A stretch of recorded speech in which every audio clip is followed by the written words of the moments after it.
why? He still had so much to do. Be strong, Joshua. Be strong?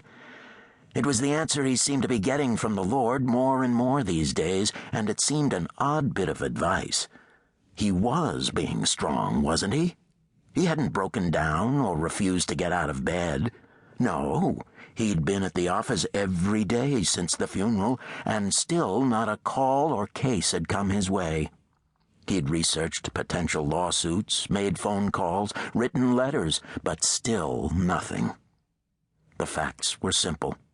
If he didn't start bringing in cases soon, he would have to close up shop and face the reality that at 56 years he was as desperately in need of a job as he'd been his first month out of college.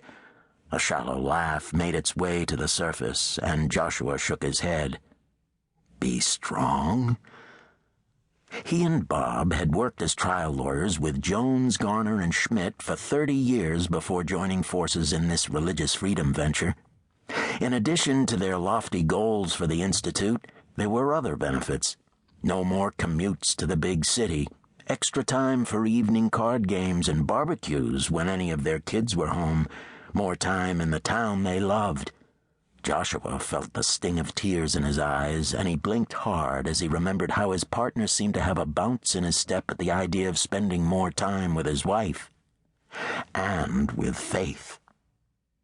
There was a lump in Joshua's throat, and he coughed so it would ease up.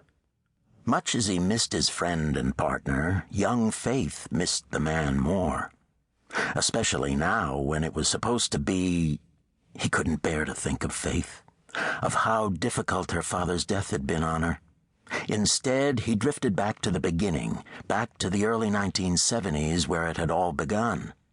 The year he was hired by the big city firm, he and Helen and their 2 girls moved to Bethany, the most beautiful place in all the world. Bob, Betty, and their daughters followed suit 2 years later, and the families had been practically related ever since. Joshua and Bob would tease each other about being surrounded by women. "Not a son among us, can you believe it?" Bob would throw his hands in the air. The memories faded. Joshua carried a stack of books across the room and finished filling the box. As he did, he glanced at the portraits on the wall. Bob Moses and Joshua Nunn, attorneys at law. "We were the luckiest guys in all of Bethany, Bob."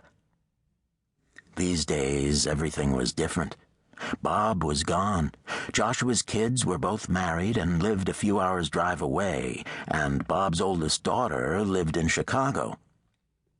All that remained was Bob's youngest, Faith, still single at 29 and trying to find her way in a world that offered little assistance, especially when the chips were down. Faith lived in Bethany and commuted 15 minutes to Philadelphia's WKZN affiliate station, where she anchored the nightly news. Joshua pictured her as she had been a few weeks back at her father's funeral. Long blonde hair and far-off pale blue eyes. Beautiful girl. A celebrity, really. And very close to her father. Bob hadn't talked about it much, but Joshua knew Faith was part of the reason he wanted to work in Bethany.